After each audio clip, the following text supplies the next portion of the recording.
Good evening, everyone. Welcome back to the Astro Imaging channel. We've got yet another excellent show lined up for tonight.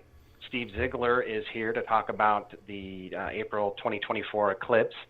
And Steve was on TAIC back in September, and he did a really popular program about eclipse photography at that time. And so now he's back to tell us how it all turned out. But before we get to Steve's presentation, we'll just talk a little bit about the upcoming calendar here. Let me share the screen and we'll look at the calendar here. All right, so as I mentioned tonight, Steve Zigler. Next week, we've got Mike Tybel-Ma, and he's going to be talking about remote imaging with the ASI Air, which will be really interesting. Then we've got Frank Merrick, who is been doing a bunch of really neat PixInsight scripts, SETI Astro, so I'm looking forward to that one. And then Kevin Butcher will be here about AI and how that's affected his processing. Timothy Martin will be back with us, and he's going to talk about Nina and the sequencer power-ups plug-in. And then we've got no show on Labor Day, and then our Labor Day weekend anyway. And then we've got a number of open dates once we get into September. We do have Rod Pommier scheduled to come back in early October, but between Labor Day and Rod's presentation, we do have a number of open slots. So as we always say around here, anyone out there, if you were thinking about something that you might want to talk about, come on the show, please send us an email through the website, the contact form, and we will see about getting you on the show.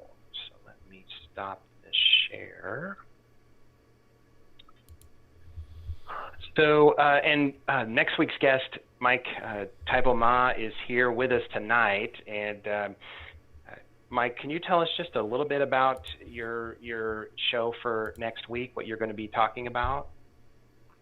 Absolutely. So next week, I'm going to go over a brief introduction to the ASI Air. I think most people probably know what it is, but the pros and cons of the ASI Air and how I use it and several methods that you can use it for actual remote imaging. My setup is currently at Starfront in Texas, and I've been using the ASI Air for a couple months from Wisconsin to Texas, and it's flawless. Well, yeah, that'll be really interesting, and it seems like that ASI Air, it's from when they initially released the first product, it seems like it's come a long way. So if you're doing remote imaging with that, it must be pretty capable at this point. So, all right, well then that brings us to tonight's guest, Steve Zigler, and I've really been looking forward to this episode. My own eclipse images didn't quite turn out as well as I'd hoped, so I've kind of had to live vicariously with the images taken by Eric and Tim and Molly. And I know Steve has some really amazing eclipse photos, so I'm eager to see what he has for us tonight. So Steve, if you're ready, I'll get out of your way and let you show us what you've got to show. Let's see how we look in there. Looks good. Okay, perfect. Anytime that that you can live vicariously through me, Patrick, I'm all for it, man. So I'm glad I can be here to help. Thanks to you and the rest of the team for the opportunity to talk tonight. I've been watching the channels for many years now, and I'm still a beginner, and I've learned a ton, and I really appreciate all the work that you all do here. So it's a great resource, and I hope to give back a little bit tonight. Gave back a little bit back in September, and I hope to give back a little bit tonight and encourage other people. You have these open slots after Labor Day, right? So, hey, if I can do this, you can do this too. So, as we mentioned, I first spoke on the channel back in September of 2023, right before the annular eclipse of October of that year, and then also before, of course, the April eclipse that we just had for totality. So I'm calling this a post-mortem report. There is a ton of information out there on the internet about these eclipses now, and I'm really trying hard tonight to bring some, unique perspectives. And so, but also feel free to share, since there's so much out there, feel free to share your experiences in the chat, and let's have a discussion, okay? For the most part, my goal, though, is to inspire people who might have images to try to take a second look at them and to see what you can do about it, or also look forward to the next eclipse in 2026. Back in September, I went through all of this stuff. You don't need to, I'm not going to go through anything here like that now, but go back and you can refresh your memory if you like. And there's no need to repeat that here. The recording's on the channel. A little bit about me. I started off in landscape photography several years ago. My approach to eclipse photography is much like that of a landscape photographer. I got my first decent refractor to photograph the eclipse in 2017. And for the most part, that led me to create all the images that you'll see here tonight. And of course, there are many ways to achieve the same or better results, which is why I really encourage everyone to share your ideas in the chat. What I say, there are many ways to skin this cat. So this is my first attempt to photograph an eclipse, and it didn't turn out very well, as you can tell. This was from the Pacific coast. It was an annular eclipse. I did manage to scratch out a couple of images, but I learned a lot in that failure, and it really inspired me to do better the next time. I just learned things that were really patently obvious. I don't know why it took me so long to figure some of these things out, but I started making my plans for the 2017 eclipse. And by the end of 2017, well, after the eclipse was over, I had this hanging on my wall. So I got this image from Wyoming during totality, and I was extremely happy to have gone in a relatively short period of time from the image you see in the upper left-hand corner to the image you see in the lower right-hand corner. And again, I have another message, the same message for everyone. If I can do this, you can do this too. It just takes some persistence and willpower and just not giving up. So while I was in Wyoming, I was in the middle of a hayfield there. I got some landscape images of the eclipse. I got some more close-up images. The sharpness and the crispness of the eclipse images from 17, they were just unparalleled. I had some different optics going, so I was able to get some different flares coming off of diamond rings. I put together an assemblage of all the different phases. I even got a really nice earth shine shot. And if you don't know, earth shine is the light that's reflected off of the earth back to the full moon, which is now in the shadow of the sun, but it glows. If you really overexpose it, it glows a nice blue color. So needless to say, my experience in 2017 completely hooked me on solar eclipses. I absolutely had to see more. It's actually difficult to verbalize the feelings I have when it comes to an eclipse. They're just an exquisite combination of excitement, anticipation. There's a lot of human history, a lot of science around eclipses that I really got into. We're not going to talk about any of that stuff, but if you get into it as much as I did, you'll find all this information out there in the books and on the internet. It's also a very challenging photography subject, and it's just enough of a challenge that I can manage to pull it off, but it's something that I really have to work at. Mostly, I think, obviously, the reason I like eclipses so much is they're just so darn beautiful. And it's really hard to compare anything else. About the only thing I've seen in nature that compares to an eclipse is the aurora, and that's actually open to debate. I don't know which one I like better. So it was based on that, my wife and I, Ashley, went off to Chile, Vicuña, Chile, in 2019 to see another eclipse. And we had another outstanding example of the corona from that eclipse, some cool diamond ring shots, some different optics. But actually, one of the things that I love the most about the eclipse in Chile were the Bailey's beads. And here's an example of the Bailey's beads. I believe this is at the end of third contact. Yeah, it's at the end of third contact. I was actually quite lucky to get this. I'll show you here in a second why I say that. But these Bailey's beads are actually slightly overexposed, and I had to really work hard to kind of tone them down a little bit. And that's because I used a terrible imaging sequence. I was using some fantastic automated software, but I developed a very poor imaging sequence to create these images, or this image. So I was lucky to get it, as a matter of fact. And my bad sequence that I had was just based on lack of experience, so I learned a lot from that, and it really informed me, coming up to the eclipse that we had in 2024. It really, getting better Bailey's beads images was really what I wanted for 2024. I also fell in love with this style of image. These sequences, as I like to call them, really tell a nice story because they show you how the different phases of the sun or of the moon, the different phases of the eclipse is what I'm trying to say, the different phases of the eclipse over a very short period of time, perhaps maybe 30 seconds before totality and 30 seconds after totality. So this happens very, very quickly. And so I was very happy that I was able to put together some composite images like this. But there's a problem with these images. And if you know anything about them, you can tell that there's a time gap right here and another time gap right there. If I had not messed up my sequences, I would have a very smooth transition in the brightness values there. So that was because I was using automated software that sometimes would stall if I was sending commands out too quickly.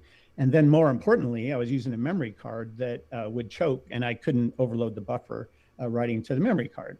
So I had to balance timing and I just chose a really bad time. The next time I do this, I won't have that problem, I guarantee you. I'll show you that here in a second. Okay.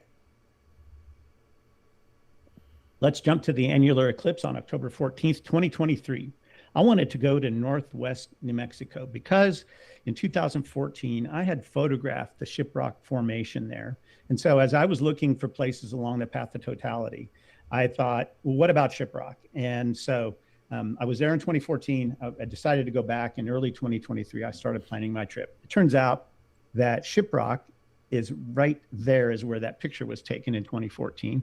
It turns out if you use Xavier Joubert's interactive eclipse calculator, you can find out exactly what the circumstances of any eclipse are anywhere on the planet. And it turns out that I was going to get about 4.5 minutes of annularity here at this location.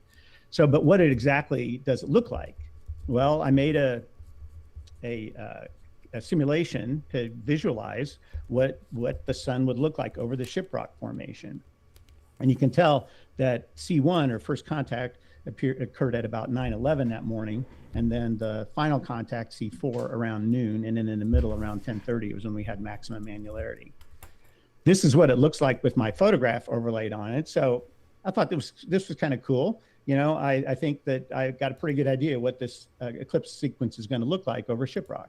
Now, of course, I need to point out that the sun, the sizes of the suns in these simulations are way overstated.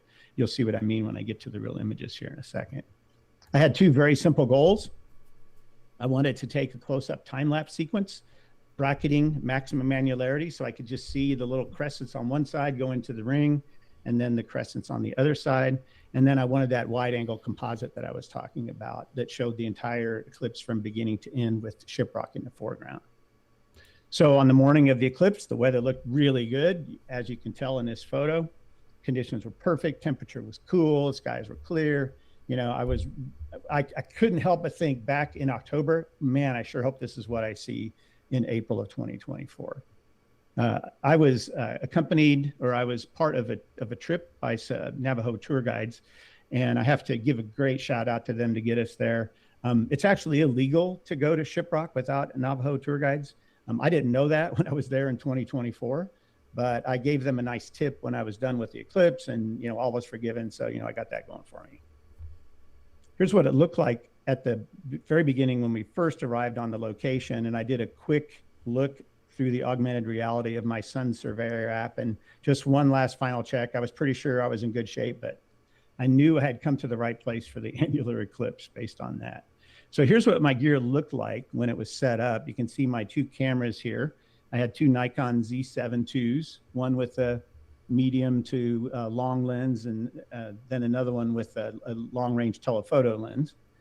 And you can see I was using, on one of them anyway, a geared tripod head. I had never tried this before for an eclipse, but I really hate using ball heads for eclipses for reasons that I talked about back in September. And so I didn't want to use a ball head while I was trying to track the eclipse with a long lens. I used an external intervalometer to simultaneously sometimes capture images, but also to do timing sequences when it came to the important part of getting the pieces that I needed for annularity. As you can see, I had a very elegant situation with my solar filters. I used solar film that I held in place with a rubber band. Please never do this. This is a really bad idea. Fortunately, I didn't think about this at the time, but there was a light breeze that morning, and fortunately it wasn't windy. If it had been windy, forget it, this would have not worked at all. I was just lucky that we had a light breeze. So obviously you could tell I was pretty lazy in getting ready for this eclipse. In fact, I didn't practice at all before, except the afternoon before.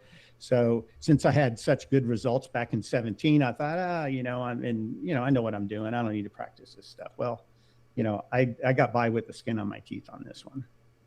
I also used a magnifying loop because the sun's so bright. It's nice to have something that you can look at your LCD on your camera, check your focus. And so I had one of those with me as well. So I did plan a little bit on this. This is what my spot looked like when I was done. It was empty. I loved it. I was all by myself. I had shiprock all by myself. This is the resulting image from the camera with the medium angle lenses. And so it looked exactly the way I had visualized it. I was super happy with it. I loved the way it turned out. And I love the way that the maximum annularity is kind of positioned directly over the formation. The solar images were made at 40 millimeters. You can see the details there. I also had a DIY solar filter, screw-on solar filter that I used, and I used an intervalometer inside, an internal intervalometer to capture images every 2 minutes. So I just set that camera up and let it go for the whole eclipse, and it was fine. And then at the very end, for the foreground, I took a single image after the eclipse, and then I blended these together in Photoshop.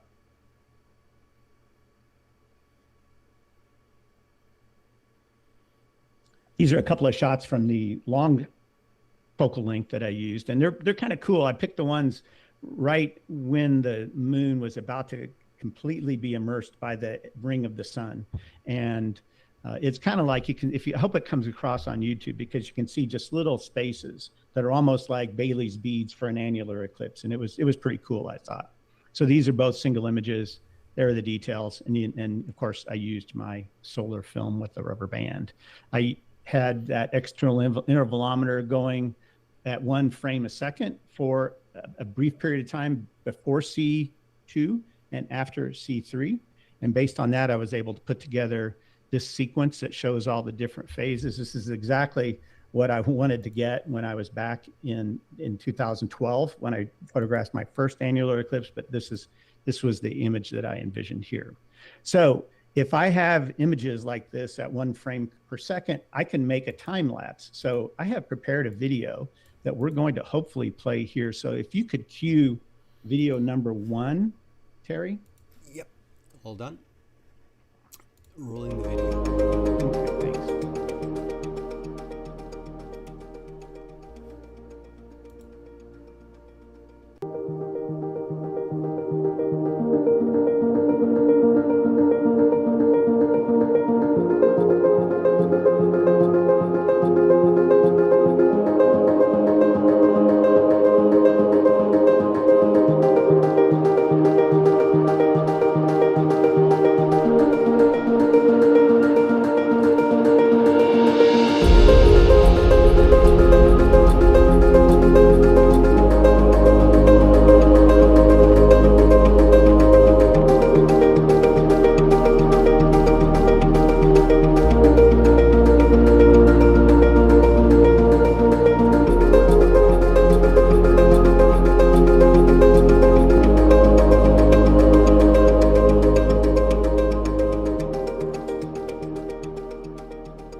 Steve.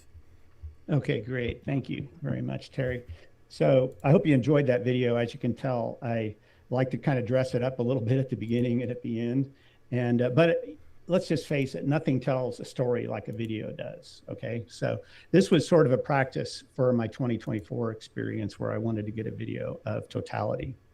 So while you're out in Shiprock for a total eclipse, it's a great time to take some Milky Way pictures. So Kayla and the Navo guides took us back out at night, and then we also visited. I also had a chance to visit some Bisty Badlands. Highly encourage you to go out and visit that area. Some beautiful dark skies there if you're into such things. So lessons learned. What did I learn from the annular eclipse? Practice and don't be lazy. Man, I tell you, I almost got burned by my laziness, and I realized I had to start working right away on 2024 when I got back after October. The geared tripod head worked really well. Like I said, that was an experiment for me. I really liked it. It's something that I talked about a little bit in September, but now I know for a fact that it's great. It's a great eclipse tool. And then don't even think about using a sheet of solar film with rubber band. I'll just leave it at that. That was embarrassing, but I got by. All right, let's jump to the total eclipse on April the 8th. I think without a question from my perspective, the biggest story about the eclipse was the weather.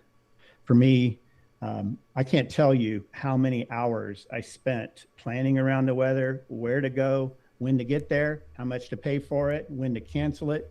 It was a stressful time. I'll just be straight up with you. I don't know if it was stressful for everybody, but I know a lot of people experienced that. But really, none of us should be surprised by that, because at least 5 years before, when I started paying close attention to 2024, I found this quote by Jay Anderson. Jay Anderson is a noted meteorologist and an eclipse chaser. And Jay said that North America's 2024 total eclipse comes at a very different season than the eclipse in 2017. Finding that magical viewing spot will be much more demanding than it was 7 years earlier. And then he had another one that I really liked, and he said that the 2024 total eclipse could be a meteorological challenge. And to me, that is like the understatement of the decade right there. If you want to know more about weather and climate, this is the place to go, as far as I know. Eclipsophile.com, Jay Anderson's website. Just a ton of information on there. And I learned a lot. I wouldn't have been able to have handled 2024 without the information I got off of this website.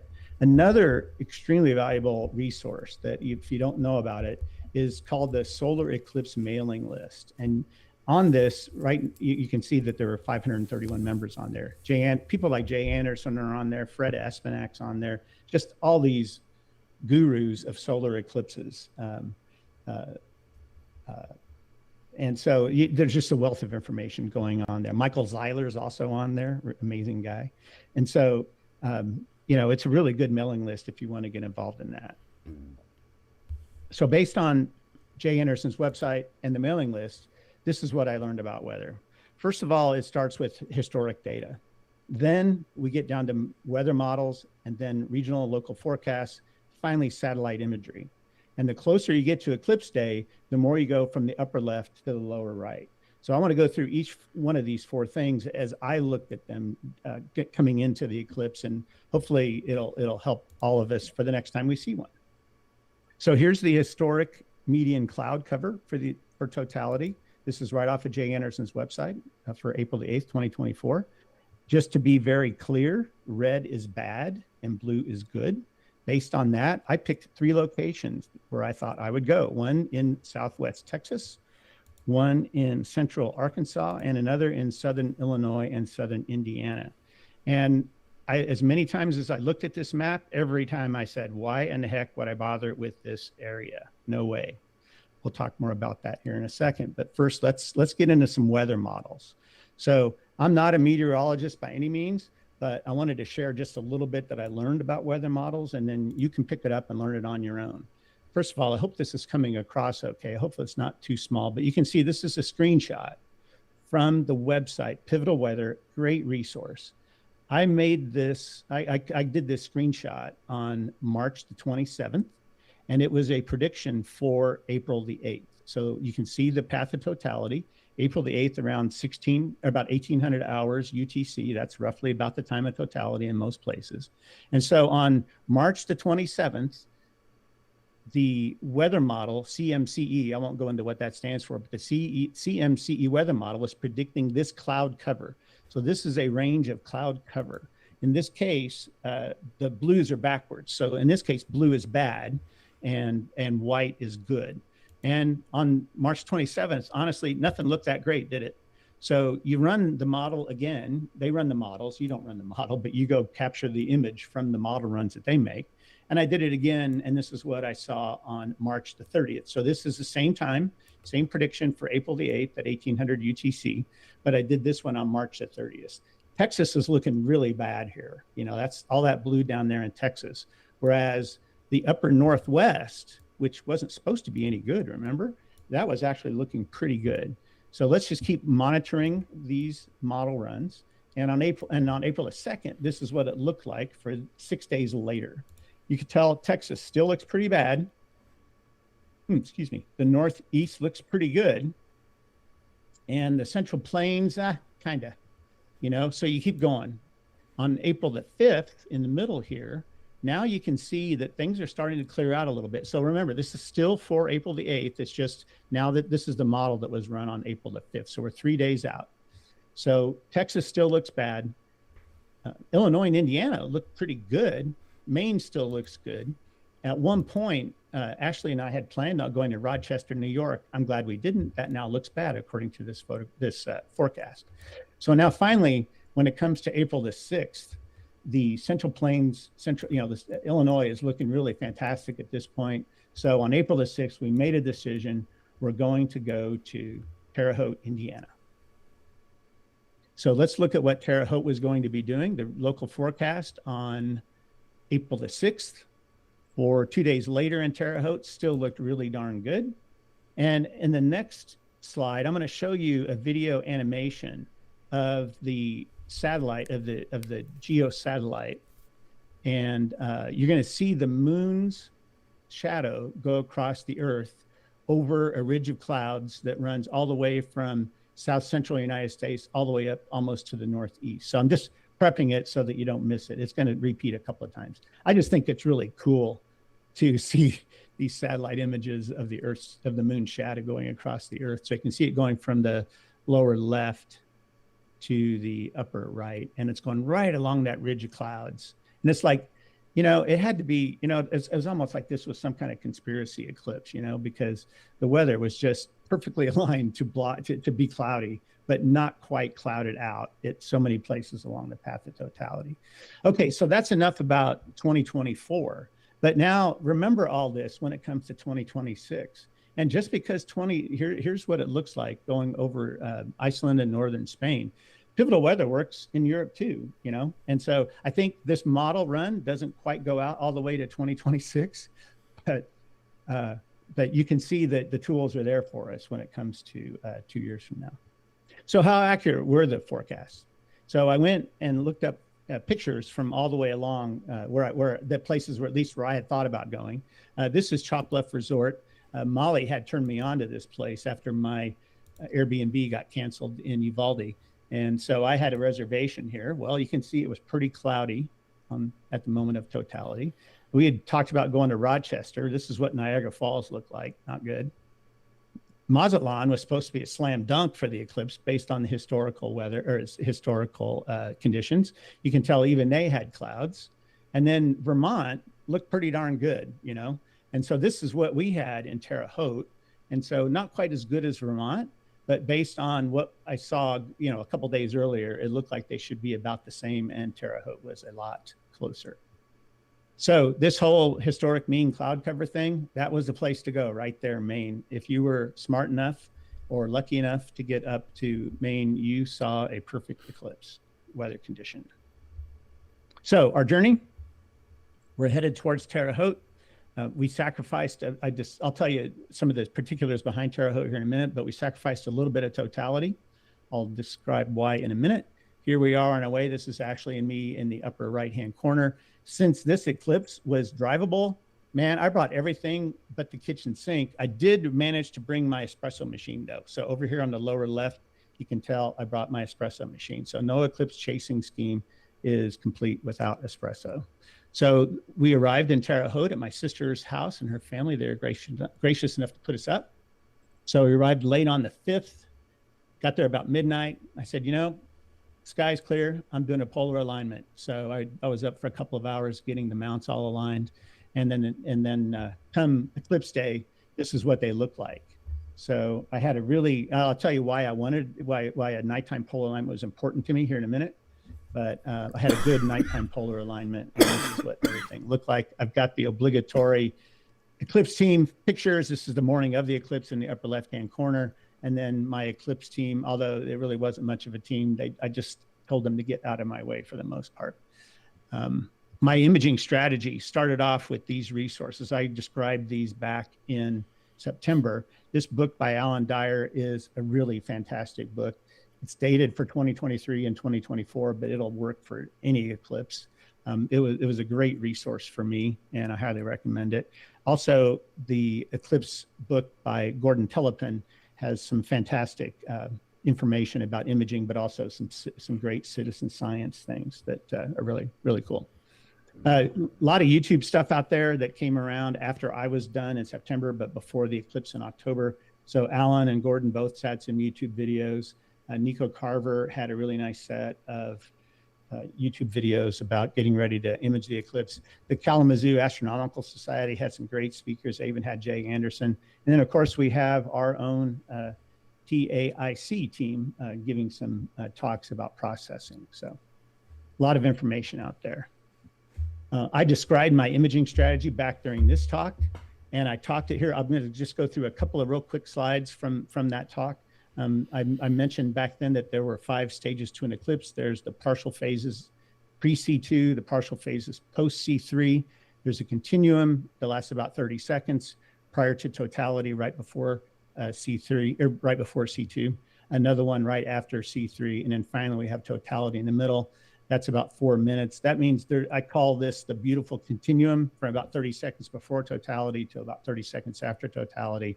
And that gives us about 5 minutes for that amazing time frame. Based on all of that, I put together a table. I shared this back in September also, so you don't have to remember this. You can go back to the recording, but I put together a table with a high-level summary of imaging parameters for each one of those 5 phases. Based on that, I put together my shooting strategy, which I'll share with you now. So I had 2 cameras that were mounted on a Takahashi mount. One camera was attached to my 100 millimeter refractor. And the purpose of that was to do the Bailey's beads, diamond rings, and that was going to be going the whole time. On top of that, I had a wide field 85 millimeter f1.2, some fast optics, because I wanted to take some long exposures to get those really faint wisps of the corona out at a wide field. And then I was going to combine those, blend those, if you will, with the images from camera number 1 into some really, really cool HDR type images. I mentioned earlier, I wanted to take a video. So I had a Nikon Z8 that I used for a close-up video. I'm using a 100 to 400 millimeter lens at 400 millimeters, and that is also on a tracking mount. Then I had 3 more cameras. One that was just some backup close-ups. And then I had another wide field fast lens, 50 millimeters. You know, remember at the time we were talking about there was going to be a comet that maybe we could see. And so I thought, well, what the heck, you know, I'm going to roll the dice on this. Turned out that didn't work out so well. But then I also had a wide angle 11 millimeter that I used I wanted to get single images for use during to make a time lapse of the moon shadow coming across the sky. I just love those images of the moon shadow as it comes and goes. So in addition to the main corona shot that everybody wants, right? Of course I want that too, but I also wanted to get some really nice Bailey's beads, and I wanted to get a sequence of images to improve on what I did in 2019. That meant that I wanted to get at least 2 frames a second off of that camera during the beautiful continuum, if you will. And so the second thing that I wanted was this video. Getting that video was going to require a nighttime polar alignment. So these 2 things drove where I went, why I went there. You know, I knew I couldn't just get there in the afternoon and set up and get a nighttime polar alignment, obviously, right? So I needed to get someplace a little bit early so that I could get my mount set up to do that close-up video. So back in September, my number 1 piece of advice was to practice. You know, so I took my advice to heart. For each one of those 6 cameras I just described, I wrote down a script. I had that script laminated so that we could check things off. And this is just to show you, just to prove to you that I actually did it. And then this is what it looked like in reality the morning of the eclipse. So cameras 1 and 2 are right here. I'll show you a closer view of that in a minute here because there's something, well, I'll just show you that in a minute. Here's the Z8 with the video. Here is the backup camera. There is the wide field 50 millimeter that was basically a waste of time. I was hoping to get the comet. And then there's my 11 millimeter to get the moon shadow. So here's a close-up of the camera that I used for the video. And you can see that there's this aluminum foil around it right at the very minute. One of the challenges I had to deal with. Never had this happen. I never tried to do video pointing at the sun before. And my memory card got hot and my camera overheated. And this is happening to me right before, like 3 minutes before totality. I'm like, holy cow, what am I going to do? So fortunately, I had practiced foil and rubber bands in 2023. And so I thought, well, I'm going to put some aluminum foil around this thing. I took the memory card out, I let it, and the memory card was so hot, it almost burned my hand, believe it or not. So I got the memory card out, let it cool off, put the aluminum foil on it, put the memory card back in, started the camera again, and fortunately it worked the rest of totality. But my practice on the foil experiment back during the annular eclipse really came in handy here. I also had a solar viewer. This is the cheapest thing on this whole rig is a 39-cent piece of aluminum. And I learned this on Nico Carver's channel. It's basically up here at the top. It's a solar viewer with 2 holes in it, and it's a little C-clamp that's used for gutters, I think. And so just a super easy, super elegant. I love the simplicity of it. So that's why you watch these videos by people like Nico Carver. This is what the number 1 and the number 2 telescope looked like.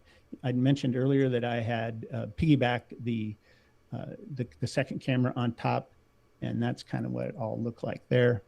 I had a command center. Right here is a laptop that had Solar Eclipse Maestro on it. I didn't use Solar Eclipse Maestro on this because I had a very difficult time. In fact, I could not figure out how to get my sequences before, my 2 frames per second. I don't know, it was probably something I was doing, but I just could not get it to consistently capture all the images, save all the files. So I said, I'm just going to use intervalometers for it. So that's what I ended up using. But I knew that Solar Eclipse Maestro offered the ability to make custom audio prompts. So I had a speaker and I had Solar Eclipse Maestro there just to give me all of the audio prompts to go through the, the different steps. And so that worked out really well. So my shooting failures, it wouldn't be fair to talk about only my successes. The biggest failure I had was right here with this Z7 II 85 millimeter wide field. I won't go into the details, but I had the exposure way far off. I forgot to change exposure after focusing with the solar filter in place. This one was also a failure. So I only had 4 cameras that gave me workable results, which is pretty poor hit rate in a way, but at the same time, I feel happy with everything I was able to get out of the other 4. So let's talk about some images. This is an image from the 85 that failed. Actually, for me anyway, I kind of like this. If this plane had been over the disk of the sun, this would have gone viral. There was actually a picture like this that went viral. So I should have gone south of Terre Haute and I would have had the image. So here are some obligatory shots of the partial phases of the eclipse. And so, there's some really nice sunspots and you could use those to focus, and you could also use them to align. And if this is a screenshot from the day before the eclipse from NASA's SDO observatory. And so you can see where the sunspots are, and then you can orient your rotation on your camera, to match that, so you know what up is. And you can tell I kind of missed it a little bit here. So here are some tips that, this is what I use when I process my images that are for the partial phases. I use Photoshop for my editing. I use the AI denoise feature in some of the latest versions of Photoshop.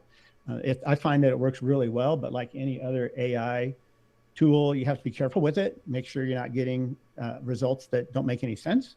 I just do simple exposure adjustments, and I adjust my white balance to taste. And then I use dehaze and clarity quite a bit, actually, in my partial images. I find that these really bring the images to life. It really makes the edges of the sunspots crisp and the edges of the sun itself crisp. And it really brings the images to life. Don't forget to crop and rotate. I would encourage you to think like an artist, make the sun the subject. All of the images that I'm going to show you, they were shot at 740 millimeters, I think, but I had to crop in on almost all of them. So, I don't like, for me, I see a lot of images that have just the sun as this little spot in the middle. Just go ahead and zoom in and crop in. And then, sorry, not zoom in, but crop in. And then I've also seen processing where all of the details in the sun get washed out. So don't eliminate that limb darkening. That dark edge around the sun is really supposed to be there, and it actually adds a really nice artistic element to the partial phases. So don't lose that by making the sun too bright. The haze brought some really cool effects for the diamond rings. There was just a lot of atmospherics, if you will. As a landscape photographer, I love atmospherics, but as an eclipse photographer, they make me nervous. So right before, I don't remember if this is before or after, but some of the details, just as we're coming into or out of the Bailey's beads range, some of the details, I was really surprised, given the haze that we had, how sharp and crisp some of the details were on the prominences and there were some amazing prominences. This is near C3. And then I just rotated this one for artistic effect. And so I just kind of like I like the way it focuses on the prominences. Again, I'm trying to think like a landscape photographer here. It's technically correct in terms of how things look, but I'm trying to bring a little art to it, I guess. And another view. The Bailey's beads for me didn't turn out as well as they did in 2019. And so here are a couple shots of the Bailey's beads. This one's probably exposed properly. And then this one's probably exposed about to the level that I had the ones back in 2019. So just a couple of processing tips here too. Again, in Photoshop, I use the AI denoise tools. Again, be careful with any AI tool. I adjust exposure, highlights to taste, and adjust the white balance and color saturation as I wish. I've tried different crops and rotations, just like I showed you. And again, I was trying to think like an artist. So I would encourage you to, reach out and appeal to people outside the astroimaging community with your artwork and get them hooked on these eclipses too. This is what the sequence looked like that I was able to generate from the data that I got.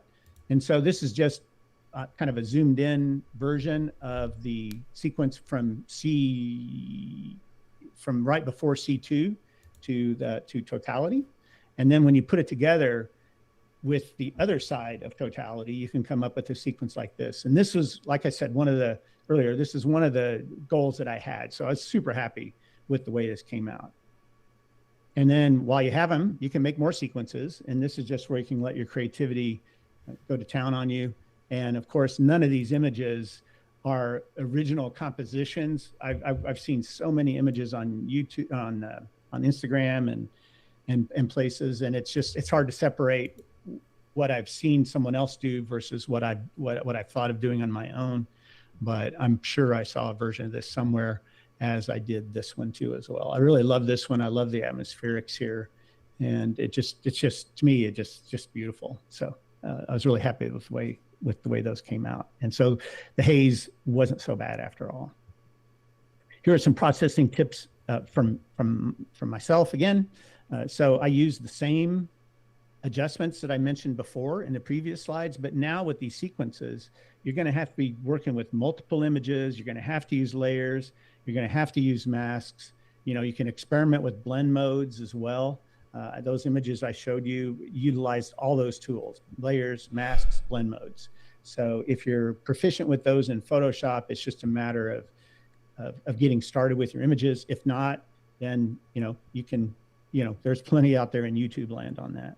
You're also going, at least what I did, I used the alignment tools, the distribution tools and move tools a lot. I don't use these much in my landscape photography, but they come in really handy when you're trying to space things and get a nice uniform artistic effect. And then the guides are also another nice tool to use. Let the sequence tell a story. I really think these sequences are very dynamic, and they, from the beginning to the end, from point A to point B. And it's really cool to be able to do that with a photograph. Most important tool that you can use on any of this stuff, though, is patience and experimentation. Okay, so let's talk about the corona. I think the corona is a pretty solid imaging challenge, and I want to go into that a little bit.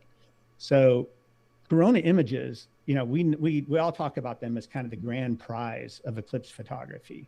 I think, Eric, you like to call them the money shot, right? I think Eric calls them the money shot, and I think he's right about that. I love also the very delicate tendrils as they go out. Each eclipse so far, a total of 3 for me, right? What do I know? But each eclipse that I've seen so far has a different corona morphology, if you will, and it's influenced by where the sun is in the cycle. So this was near the solar maximum, so it had lots of tendrils coming out from all around the circumference of the sun. It was really, really beautiful, a lot different than the one at the solar minimum, near the solar minimum in 2019. You can also see, I hope it comes through on YouTube, you can also see some really nice magnetic field lines in it. So let's talk about how I did that, okay? Or let's actually, first I want to talk about why it's so challenging. So the biggest challenge that we have is the range of brightness values in the corona is far beyond any dynamic range of a sensor. And that's because the brightness values vary by several orders of magnitude from the inner region to the outer region. And that requires bracketed exposures, and HDR processing are required on those bracketed exposures. And of course, since you're overlaying images, that means they have to align with each other. But now you have to deal with the other challenge to top things off of, lots of motion. The moon's moving, the sun's moving, relatively speaking. And the corona structures themselves are moving. So there's lots of motion going on. And so, we have to account for that. And finally, to get the details out of the coronal structures requires very careful blend of sharpening. Anytime you sharpen something, you're increasing noise, so you have to balance that out. So if you're really an overachiever and you want to take your eclipse photography to an entirely ridiculous level, there is a computational technique that was developed by Miloslav Druckmuller, and there's a copy of a paper here that you can find this on the internet. And what he did was he came up with a computational methodology where he could align on the coronal structures. And so now you're aligning to the real heart of the image, that's the corona. And by doing that, you bring out these really amazing details. And this is a picture that Bray Falls, well-known astro imager on Instagram, I sent him my data from 2017, and he did this, which is very similar to the Druckmuller technique. I don't know if he used the Druckmuller technique or not, but it really, there you can tell that he aligned all of the coronal structures with each other, and it really creates this really, really neat effect. If anyone in the audience knows how to do this, please let me know. I would love to talk to Dan Champion, last week's presenter, about this type of imaging. I wish I would have thought to ask him that during last week's show. But some people are starting to figure it out, and I've listed 3 of them here that I know of. Nicholas Lafadu, pardon me if I didn't pronounce your name right. Bray Falls, like I mentioned, and Phil Hart. Check out these websites. These people, these guys are really pushing the limit with amazing images. You just need to check them out. They're just stunning. So this is along the lines of the Druckmuller technique. But I also want to introduce you to a coronal sharpening method that's variously called that's often called the pellet method. And Fred Aspenek, the Mr. Eclipse, described a Photoshop implementation of the pellet method in this paper right here. Pellet originally described it in Sky and Telescope magazine, but you can look up this paper. It's available on the intranet. And then Russell Brown with Adobe Systems put together a tutorial a long time ago, back in the Adobe Photoshop CS6 days. And he used some of Espenek's data to put together these eclipse images. He's got some really nice tutorials on them. And so I would encourage you to use them. And when you see them in this regard, he calls it a radial blur filter. And so there are 2 ways you can think of it. One nomenclature is the pellet method. Another nomenclature is the radial blur method. So you'll see both of those words out there. And I think, correct me if I'm wrong, someone, but I think those are pretty much the same thing. And then finally, if you really want to dig into this a little bit more, there's some very good summary resources out there. Jerry Lodrigus has this on his website, a summary of a variety of these methods. And there's another one on DP Review here. And then finally, Molly also, back in, when was that, May, described a PixInsight method for doing the pellet or the radial blur method. So go back to that show on May the 12th and look at Molly's work there. And there are also plenty of other tutorials on YouTube. There's more than I can list, and so just go at it. You know, you're gonna have to find them. So let me show you some examples then. I've got 3 examples that I want to share with you. One is a single image, and then I've got a couple of HDR blended ones. And I've got I'm going to show you how I automatically blend them. It's super simple. And then I'll describe the exposure, contrast, white balance adjustments that I made, noise reduction, and I'll introduce you to some of the sharpening options that I had. Again, the most important tool is patience and experimentation on this. I play with these for weeks before I get them where I'm willing to show them to anyone. So my first example is a single exposure. This is just one shot. You can get some really nice images of totality with just one image, you know. And so in Adobe Camera Raw, I applied a denoise tool, and I did the auto exposure option, super easy. I applied some texture and clarity, and then I opened it in Photoshop. I darkened the lunar disk, brightened the corona, and I applied some high pass filtering to it. So that's a description of what I did. Let me show you what I did. So here's that single image when you open it in Adobe Camera Raw. And by the way, if you're a Lightroom person, this is the same thing as a develop module in Lightroom. So either way, you get the same results. Like I said, I hit the auto button, and when I hit the auto button, all those numbers filled in for me. So no thinking on this whatsoever. The only thinking that I did was I added some texture and some clarity. And when I was at that point, I hit the open button, brings it into Photoshop. And here is a detail of the layers that I used in Photoshop. And so there's a layer where I darken the moon, a layer where I brighten the corona, and 2 layers of high pass that I use to sharpen it. Now, if you're not familiar with layers and masks and the high pass sharpening method, you can look all of these up on YouTube. Again, there are dozens and dozens of videos on how to do this. I personally like the high pass method of sharpening the coronas because it just seems to be a slightly more delicate method for sharpening, and it doesn't bring out the noise so much. So that's what I like to use to bring out those corona structures. So that was a single image. Let's talk about how to do an HDR image. So from the HDR example that I've chosen, I have 7 images that I've used from 1/500th of a second to 1/8 of a second. And I used a tracking mount in solar mode. And when I did that, then I brought all those into Adobe Camera Raw. Since I was using a tracker, alignment of the images is not actually necessary. But you know, if you're a perfectionist like me, you go ahead and do it anyway. So, but since these were tracked, I didn't have to do any alignment with them. And for the example, I did not use any alignment just to show you what's possible. So in Camera Raw, for each image, I did the denoise again, created my HDR composite, hit the auto exposure button just to make it super easy. And then I opened it in Photoshop, and I did the same thing I did with a single image, darkened the lunar disk, brightened the corona, and applied some high pass filtering.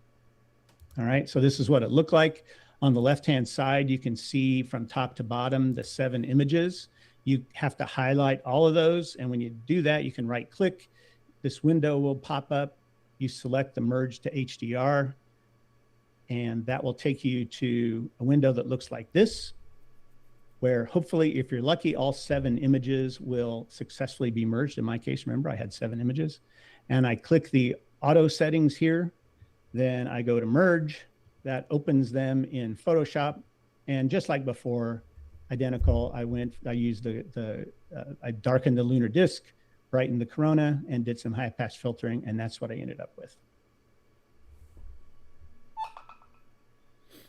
Okay, I'll move to my third and last example, which is a complex processing to reveal those fine coronal structures. That's how I got this image here. And this is actually pretty complicated. So I'm not going to go in. I'm going to leave this slide up here for a little bit so that you can take notes later on when you come back to this saved video. And so, but roughly speaking, what I did was I'd use 9 images, AID noise on all 9. I placed the sun in the center of the frame. I did some radial blur. And then I created a unsharp mask from that blurred image. And then at the very end, that radial blurring really messes up the edges of the sun, at least in my experience, the way I use it. And especially the prominences look really, they go kind of crazy. So the last point here at the bottom was I blended in a single image of the moon later on. And I increased the size of that moon to 101%, just so I could cover up a little bit of that messiness that occurs at the edge of the sun and the moon interface. So which one's best? This is what all three of them look like here. The single, the auto, and the stacked. It's just a matter of taste, but you know, going from something as simple as just hitting some auto buttons all the way down to the manual stack, you can go from the upper left to the lower right. I personally find the one in the lower right-hand corner quite pleasing. I'm really happy with the way that one turned out. Gives me, you know, it's really nice when you have an image that you take and that it means that much. You know, it's pretty cool. Okay, so I'm going to close with the video, and I promised, or I mentioned earlier that I had set up one of my cameras for video. Here are some of the details on it. It was my Nikon Z8. I had a very fast memory card. I had to pay a lot of money for that memory card. I used a Skywatcher GTI mount. It was polar lined at night, like I said. I captured still images of the partials before and after totality that I thought I would use for a time lapse, but it's just too much work right now and I haven't taken the time to do it, but I have the data. And then I shot video from about 2 minutes before C2 until about 2 minutes after C3 using auto exposure. And the video format I chose was a 4K video, 10-bit log, 10-bit N-log raw format. This is like shooting a raw photograph as opposed to a JPEG photograph. It takes a little bit of special editing, but you know, I stumbled my way through it, and I shot that at 60 frames per second, thinking that one day I would go back and get some slow motion video from the details, but I haven't done that yet either. So I did the raw conversion and the color grading in a software called DaVinci Resolve. That wasn't easy. Then I did the video editing in Adobe After Effects, and I blended in a high resolution still in the middle of the video to add some visual interest. And so we are going to attempt to play another video here. Terry, are you still with me? I'm with you. All right, let's go ahead and cue up video number 2. This is about I'll just give everyone a heads up. It's about a 3-minute video, and enjoy. Oh, wow. You see something red at the bottom. Look at all the Look at the very look bottom. at the beads around. I mean, just Something even the red. Yeah, that's the chromosphere. And then there's a star right there, Yeah. so that's Jupiter.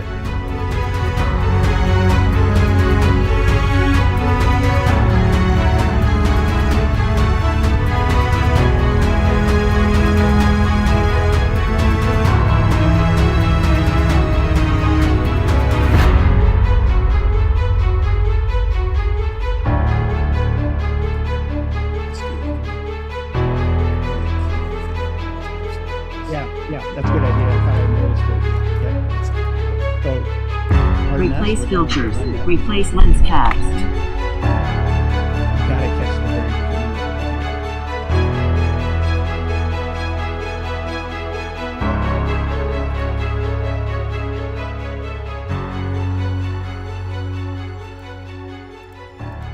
That was not easy. So let me know when you've queued it up again, Terry. If it was easy, Steve, everyone would do it. No, I totally Well, of choked. course. I totally choked on a lot of it. and we both Okay, did, great. but- Yeah, I did. Well, All right, here we go. I think I did Let's it try okay. again. The very tail end before I messed up.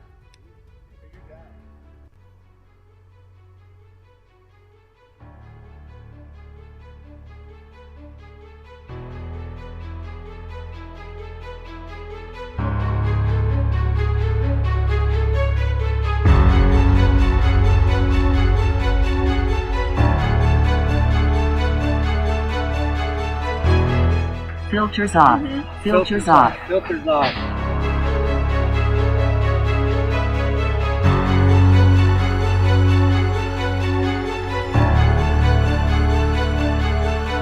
Here it is! Hello, totality!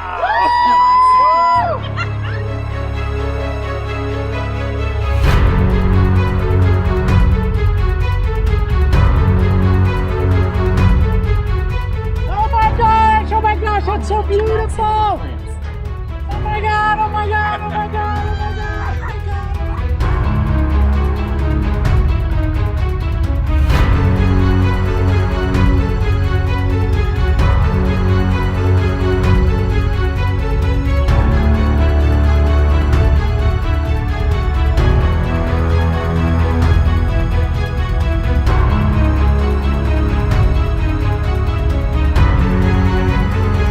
Maximum eclipse. Maximum eclipse.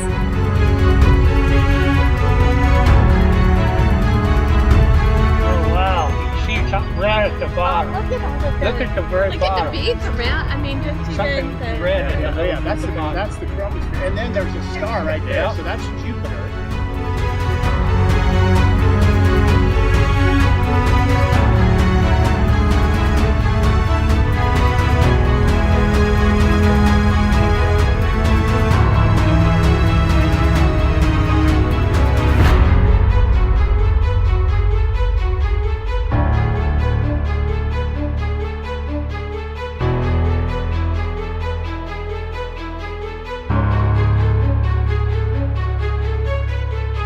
Replace filters.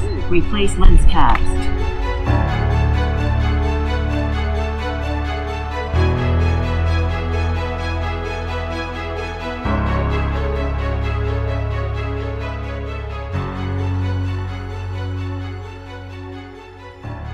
That was not easy.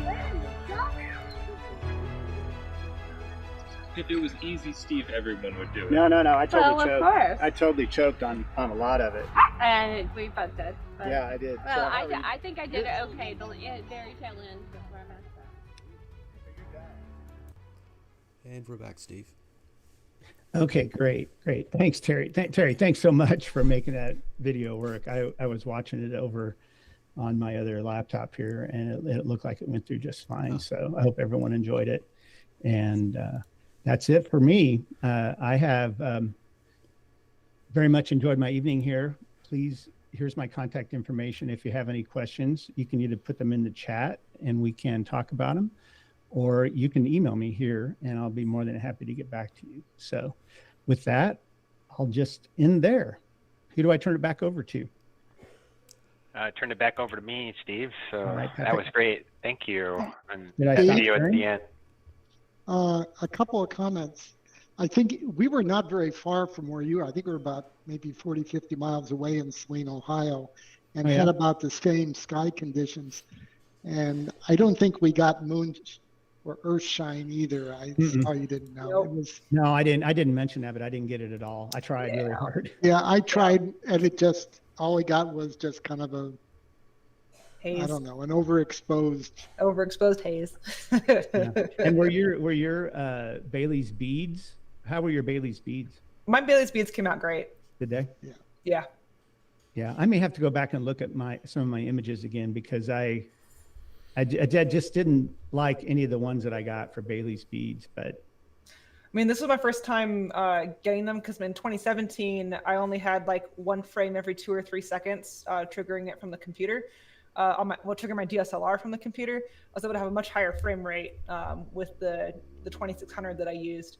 And so I guess they could probably be sharper in another world, but I got several frames with them, so I was pretty pleased. well, I did use, since I was using an intervalometer, I was going at 5 frames a second. And so those sequences that I showed you were only every 3rd frame.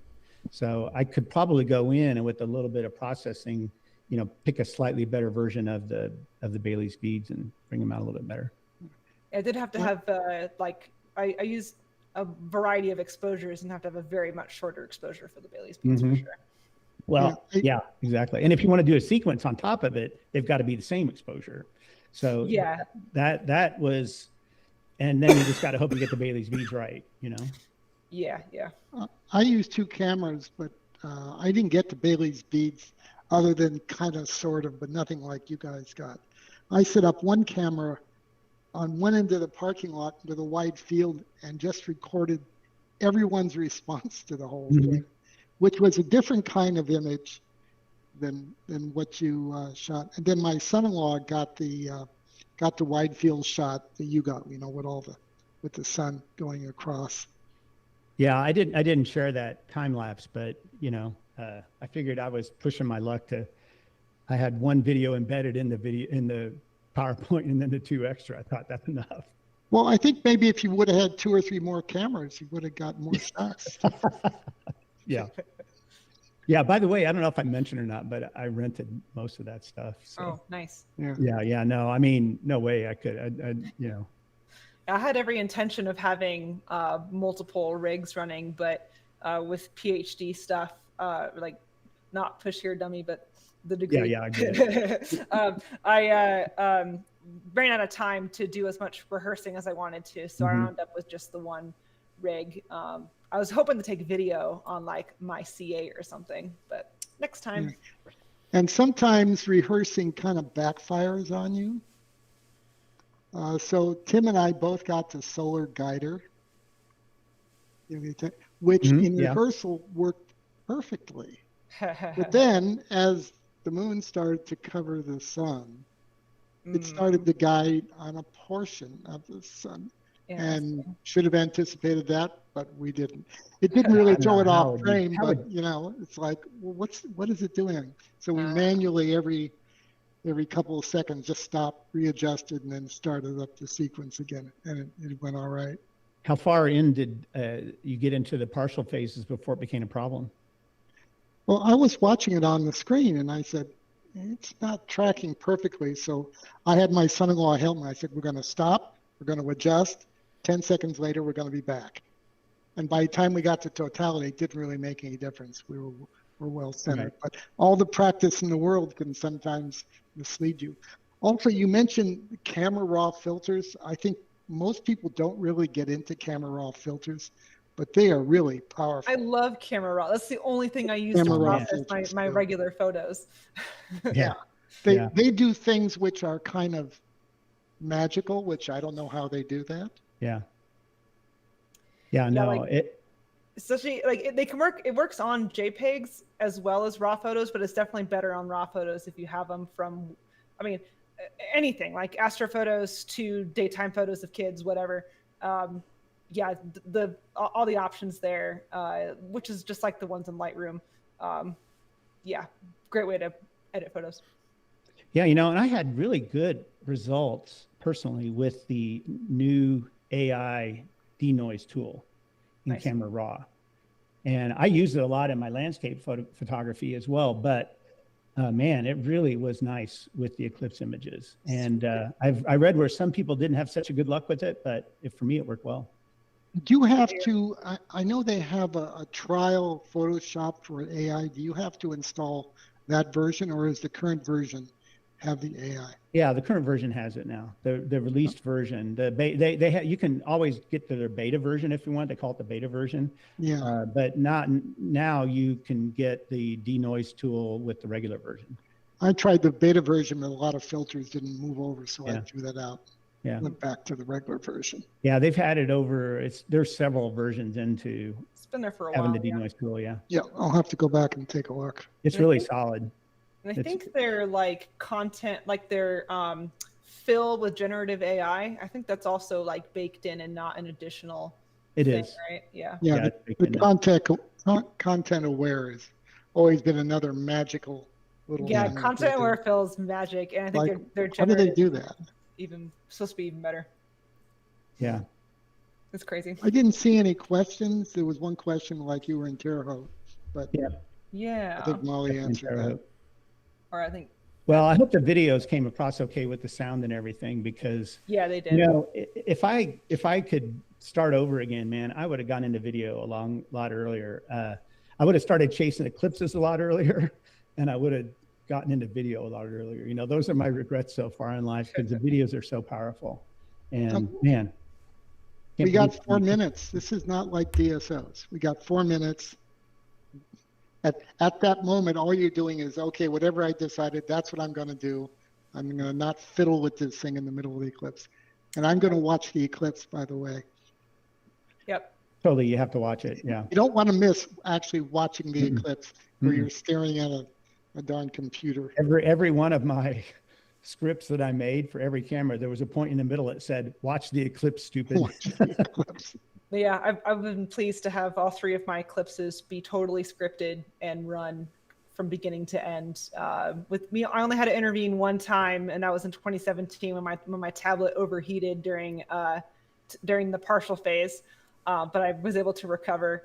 Yeah, sequencing is clutch. Yeah, You yeah. know, one thing I noticed, we went to the 2017, and it seemed to me that the corona popped a lot more at the 2017 than this one, or maybe my vision has gone. Is that your experience? I suspect the clouds probably had a lot to do with that. Yeah, I think the far corona got washed out by the haze is what I think. That's, someone correct me, but that's just what I think. Yeah, that's what we think. Those faint tendrils really got lost. But some of those images that I shared, that one image that I shared, where is it?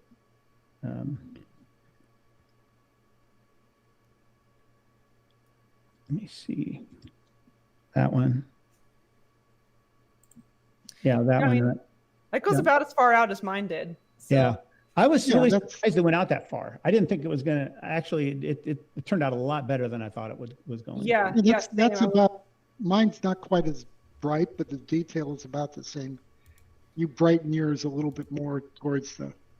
And I also got some of those magnetic loop structures in there as well that were more apparent, I think, with when I was trying to use the pellet method, but I couldn't use pellet because I had some kind of severe lines where there was oversaturation.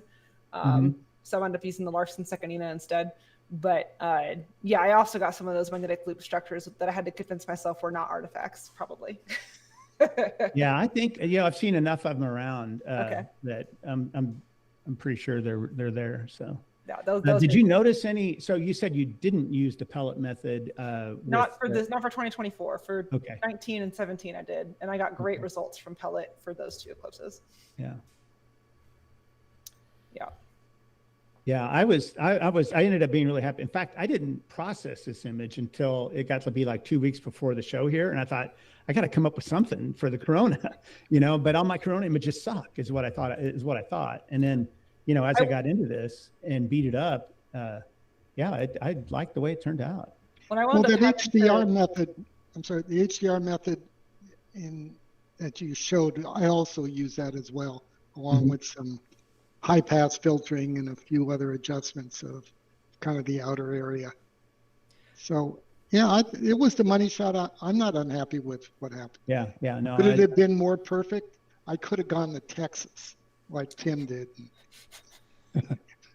Well, I tell you, the thing that I really missed was with my 85 millimeter, because I had planned to basically, go another layer out with the wider field and get those really, really faint structures out there. It may not have been possible with the haze. Who knows? I don't know. But I completely choked on the exposure, so it doesn't matter. That's my big regret. Well, nobody knows that. Yeah. Well, I had to bare my soul to the astro imaging community here. I guess I should stop sharing. Oh, yeah. Yeah, you can stop sharing. There's probably nobody left. No, we still got just about the same audience. A couple people hung in there pretty well. Okay, good. And some of us will probably go back and go, okay, let's, we've had a little time. Let's go take a look at those data again. I tell you what. That's the takeaway message right there, because I just shared what I said. I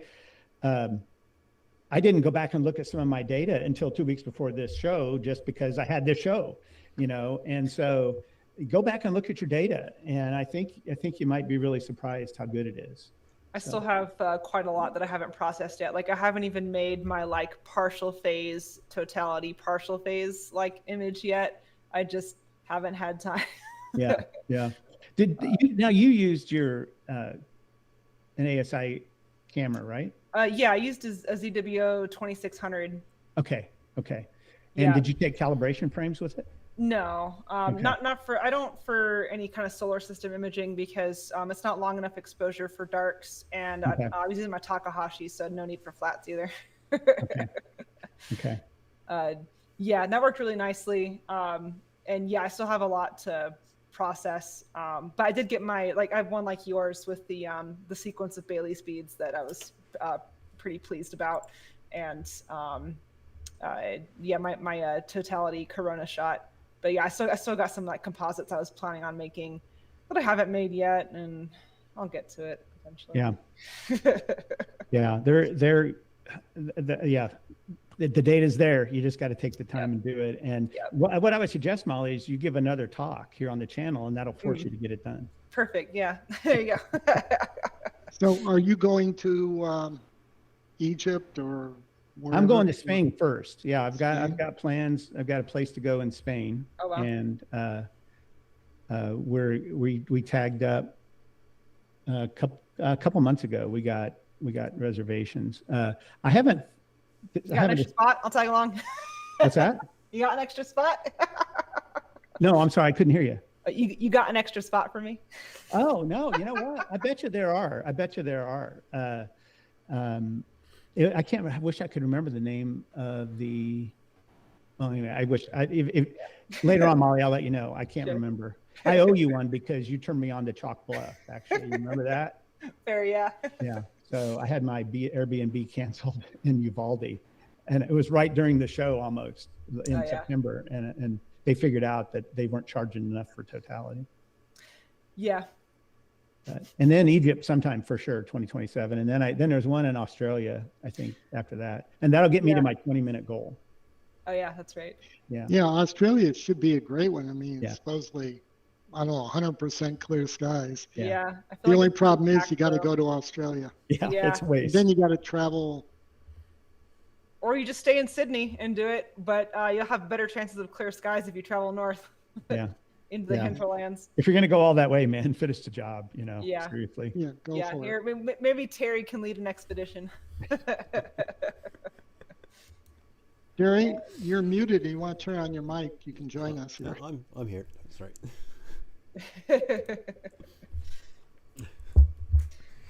I'm already looking for places. Oh, good. But you're right. Head north. Save some extra spots for us. Yeah, that's the takeaway message from tonight. Really, it's go back and look at your data and see if you got anything really cool that you didn't know you had, and don't avoid 2026 just because it's outside the United States. It's not going to happen in the North America again for a long time. So 2045. If you're like me, you got limited time, baby. You got to go make it happen. That's right. Yeah, I've gone back to the data and I looked for Earthshine every possible way, just squeezing that data until it squealed, and I just couldn't get it. Yeah, same. I tried to get. Did anybody get the Stargazer? Remember the Stargazer comet that some people? No, I tried. Tried to sift it out too, and I didn't get it. Yeah. My son-in-law took a wide enough picture, and we looked at those. Just couldn't see it. I mean, it may be there. Yeah, I was really hopeful. That would have been really cool. It must have been because of the haze or something. Probably. But I go back and look at Nicholas. I don't know how to pronounce his name. Nicholas Lafado. Looks like something like Lafado, yeah. Yeah, his HDR astro imaging of solar eclipses is just without parallel, and he was in, and he's very gracious, and he describes what he does. And so I think he was in Illinois, actually. I think he was in Southern Illinois. So he's about the same kind of conditions that we had in Southern Indiana. But you go look at his images, and he got the grazing comet. He got, it's really, really, really special work. So I was wondering if anybody in like Maine happened to get it with their clearer skies, but I haven't seen it yet, but I also haven't gone looking per se, just whatever comes across my feed. Yeah. All things considered, we got lucky. We did, yeah. And I was glad I was able could have to been a lot change worse. Plans. Absolutely. Yeah. It could have been a real heartbreaker, I got lucky in really 2017. I got lucky here. Yeah. How many more times? Yeah. Dodged the major bullet. Yeah. Dodged a bullet. I could have gone to Texas. It would have been fun to be in Texas. I had a whole camping trip planned. It would have been really nice, but I'm glad I was able to make it to Ohio and have that last minute change of plans, and and still make it and link up with Eric. So that worked out really nice. Yeah, well, you were going to go somewhere else, and then I get a call from Molly and said, we're coming to Ohio. And I said, great. Yeah. Well, and we drove, my friend Dan and I drove straight through from where he lives in Denver to Toledo, where his mom lives, in like, it was like a 21-hour straight slog. It was rough. And I had my son-in-law take the establishment shot for the wide field. And of course, Molly's friend Dan photobombed the wide field shot with his mother. But we got in a shot together, which was great. Which is actually an interesting shot with these two grinning people with the sun going. Yeah, I never like contemplated attempting to get a eclipse selfie. So I was glad that somebody was like, "Hey, get over here and get the shot." I don't know how he got in the shot. So Doug must have invited him in or something. I think at some point somebody was like, "Okay, let's just get people in here." I never even thought about that. Yeah, it was really, and you could see that that's the eclipsed sun. Like it actually, the image came out quite nice, where you could see us and you could see that the corona, and you could see the sun was eclipsed, and like that was very cool to have my first eclipse selfie. So I didn't talk about it, but I used one of these 360 cameras. I can't remember, Insta360. Oh, yeah. And so I put it on a high pole, kind of like right in the middle of everything, and it's got lenses on both sides. Then you can go in later on and you can just pick whatever image you want, and it did really well until during totality.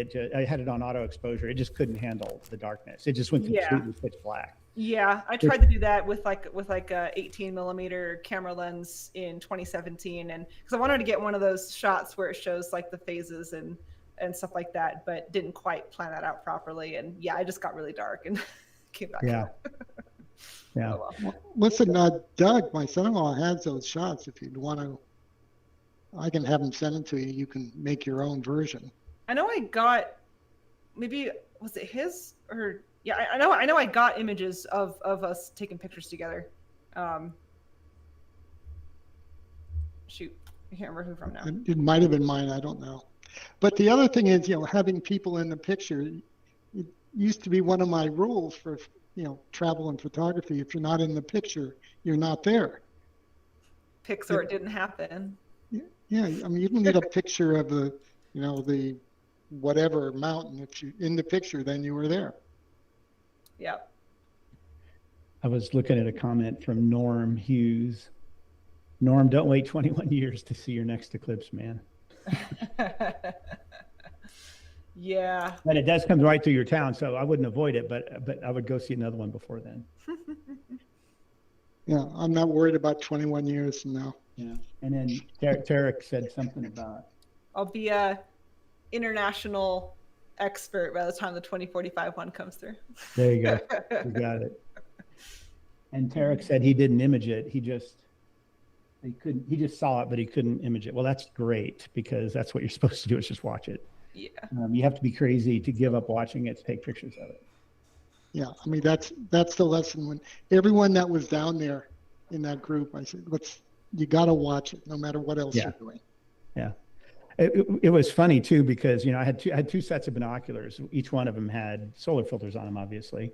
And so, a couple of minutes before totality, I take the solar filters off, obviously, and I got the binoculars close by. And I was with my brother-in-law in Terre Haute, and I look over at kind of like almost in the middle of totality. He's looking up through the solar filters, and I'm like, take those off. Yeah, that's a lot better. I go, yeah. We had a little like Schmidt-Cassegrain set up on like a Altaz mount tracking the sun, that we had the solar filter on, and we were going to go look through it for totality, because like I've never actually been able to look at a magnified view of the sun during totality, because I like didn't make it over to my binoculars during 2017, and 2019 I didn't have them. So I was like, okay, I'm not going to forget this time to go look through a telescope to go see what it looks like high magnification. And yeah, we forgot to go look through the telescope. Well, I think I got my hands on a pair of binoculars at least. But you know whose C6 that was?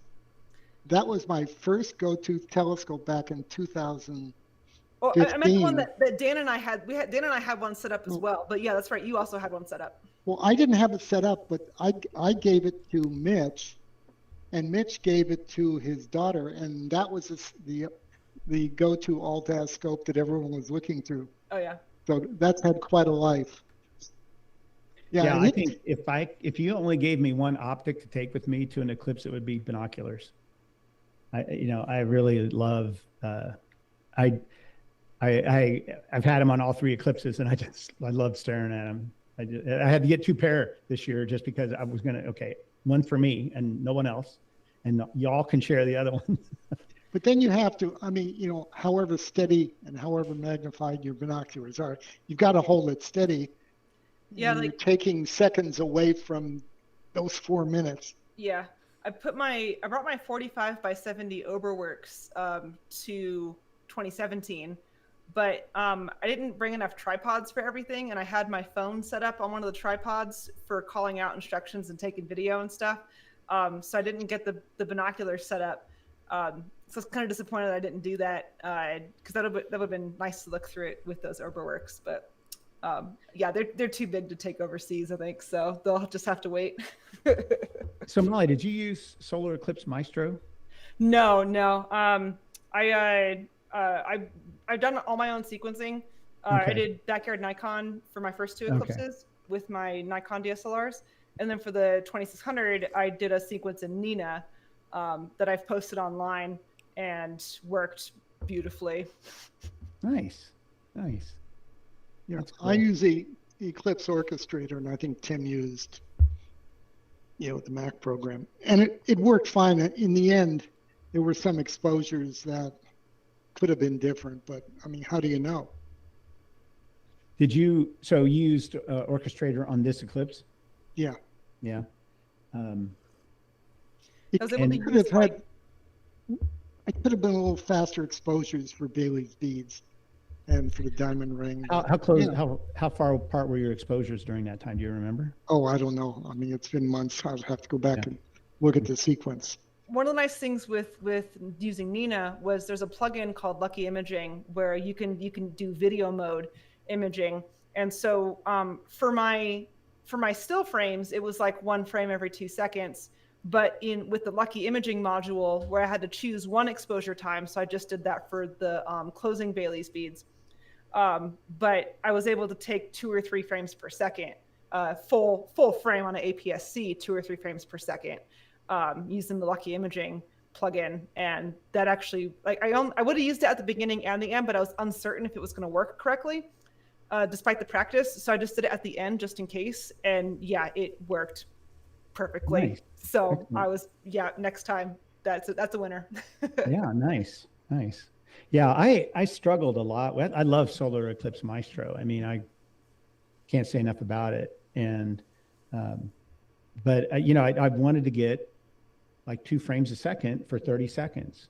And that sounded so simple, but I never figured out a way to do it. And I would either crash typically I was running the commands too close together, and it would just skip a command, so there'd be a hole where I would miss like maybe 10 frames. I know on my DSLR, like running even in serial mode on backyard Nikon, the fastest I could get was 1 every 2 seconds, just from, I don't know exactly why. I don't know why it couldn't send commands faster, why the camera couldn't respond to commands faster. But even in serial mode instead of USB mode with no download, I still couldn't get it to go faster than 1 every 2 seconds. It sounds like it's there's some underlying issue there, because every software I know of has that problem. So. Yeah, I think it's just, however, I would imagine it's the firmware that's communicating with the computer, and that's why I use the 2600 for this eclipse, partly for the higher red response, but largely for the faster frame rate. Yeah, there's no shutter to move, so it's as fast as you can download, basically. And and then on the other hand, I've got an intervalometer. I'd push a button down, and I can take 5 frames. Yeah, you can take a whole bunch in a row. I know, it doesn't make any sense. And I'm like, all I want to do. Yeah, I think it has to be a firmware thing, is my guess. But it seems weird that this wouldn't have been fixed by now with the number of professional photographers who would want that. So I don't know. It really required a balance of auto starting camera. So with 6 cameras, right? Imagine I've got to get them started and going. I got to know when I want them to take their images. So getting the clocks all synchronized, using the user-defined buttons and things like that to just dial from one to another, you know, it actually was fun to figure all that stuff out, and it worked pretty well. But it took a lot of concentration, and I was 10 minutes into totality before I could, you know, get my binoculars out and start screaming. Yeah. Well, I want to go where you went when you had 10 minutes of totalities. So. Oh, did I say 10 minutes of totality? I think that it was last night when I was dreaming. Yes. Yeah. I think we had 3 minutes and 53 seconds. You said you had 309. Yeah, I think I had 303 maybe or something. Why didn't you go a little further north? I mean, you were. Well, because I could set the mounts up right there at my sister's house and leave them. Oh. And I wanted that nighttime polar alignment, and that you know, that was, it makes the tracking, it's a no-brainer at that point. The only thing you have to worry about is just making sure your batteries don't overheat or something like that, you know. I did use my I used my HAE 29, and I used it in Altaz mode because you can switch modes for it, and it did a pretty decent job of tracking. Did I have to go bump that one? I might have had to bump that one once during the partial phase, but that's the incredible thing about Altaz mounts is you plop it down, it has like, it knows its coordinates, and you say, here's the sun, track it, and it just does. That might be what I have to do next time, because yeah, Altaz is great because you don't like, that's what I've used for every eclipse because I haven't been able to set up the night before. I can just plop it down, say, here's the sun, track it. And yeah, it's not like spot on. You have to go check it, but like totality is only 4 minutes long. It's going to stay right where it needs to be for those 4 minutes of totality. But you're going to have to derotate, you know. Yeah, the partial phases, yeah, I got to go derotate those. But because they're the partial phases and there's no corona, it's super easy to derotate just a disc, you know? Yeah, I looked up a lot. I was trying to figure out how to do a daytime polar drift alignment on the sun. And solar imagers do that, but they've got, you know, I don't remember exactly what the challenges were. You got to get the sun when it's low on the horizon, something like that, or when it's at the meridian. I don't remember. But there's another way too. I can pull that off. A friend of mine, Jeff Weiss, he sent me this really cool 3D printed device that is basically a sundial, more or less. It's got like a post in the middle, and it's got the like the compass on it. And if you go look up on like an app where the sun is at right now, that's how you can line up north, because you just get the shadow to sit right where the sun is supposed to be at, and then you're polar aligned. and then you set the altitude based on like you can use an altimeter for, or an inclinometer for it. Yeah. And then you're gonna. I want that app. You gotta. Yeah. I think I just used Sky Safari to go see where the sun was at right now. Patrick? No, the little thing with the shadow. Do you want to end the show? We're kind of in the chat phase of our discussion. Oh yeah. I think we're ready to wrap it up. Cool 3D yeah, I think we're ready to wrap it up. Jeff sent Thanks, everybody. But yeah. Anyway. You can stay, hang around if you want. Yeah. Yeah. Yes.